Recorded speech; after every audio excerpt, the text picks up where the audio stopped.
Locals 175 and 633 understand the importance of worker solidarity, especially in a political climate that is becoming increasingly anti-worker. With our members at the fore of every decision, your union believes that our strength lies in numbers, solidarity, and the ability to challenge those in power. This way of thinking led to 2 significant mergers, which gave your union the power of 66,000 members behind it. The merger with 1977 was not one born out of need, but one born out of a realization that we could do more for the membership.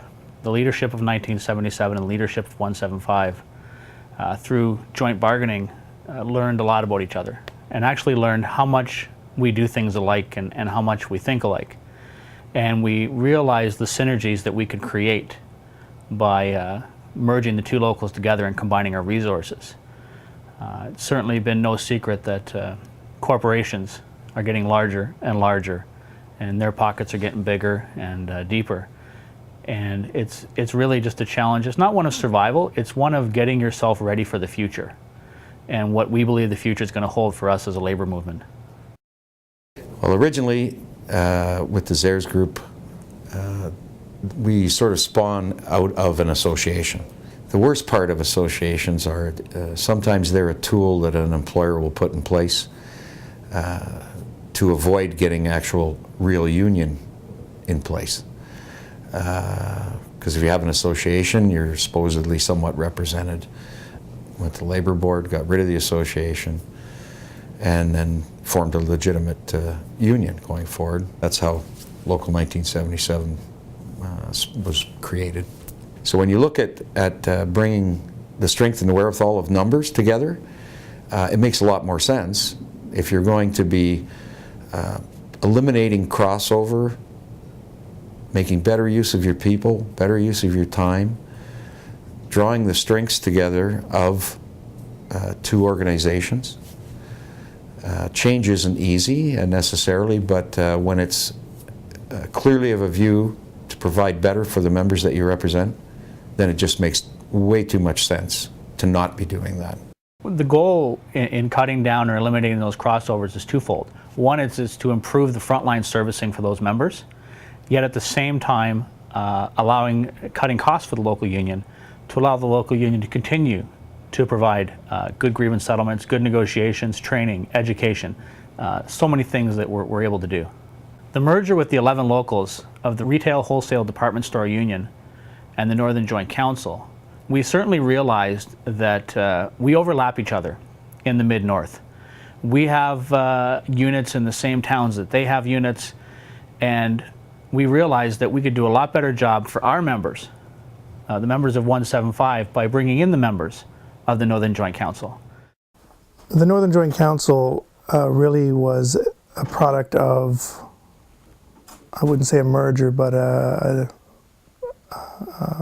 disaffiliation from the mine workers, or the Mine Mill and Smelter Workers Union Local, I believe it was 902, back when the miners were all unionizing and certifying in the Sudbury area.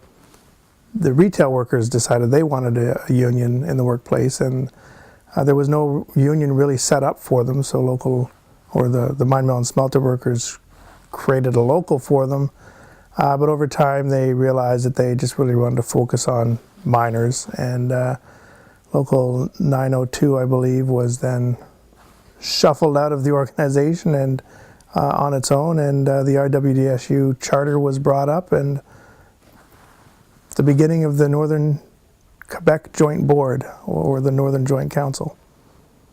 So over the years, the Northern Joint Council, with its 11 locals and 5,000 members, it's no secret that the governments, from the municipal level all the way to the provincial to the federal level, are attacking unions on all fronts.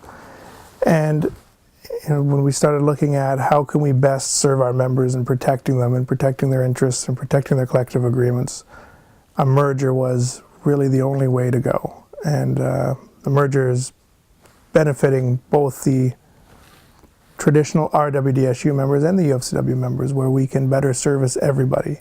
We can combine our resources, better utilize our resources, and bring greater services to the membership as a whole. The challenges that I think we face as one as a local is we are a local of 66,000. We are the largest local within UFCW, and I believe us to be the largest private sector union local in North America. With that, at the same time comes a lot of responsibility. We are leaders in the political arena. We are leaders in the labor movement. We continue to do that.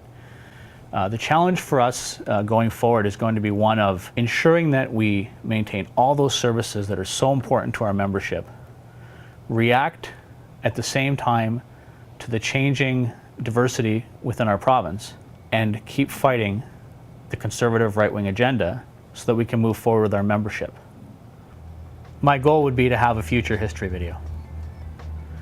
And in that would be one where Local 175 and 633 have gotten bigger, have provided more services for their membership, the membership has thrived, the collective agreements have gotten stronger, and together, we're making a difference in the working lives of our members.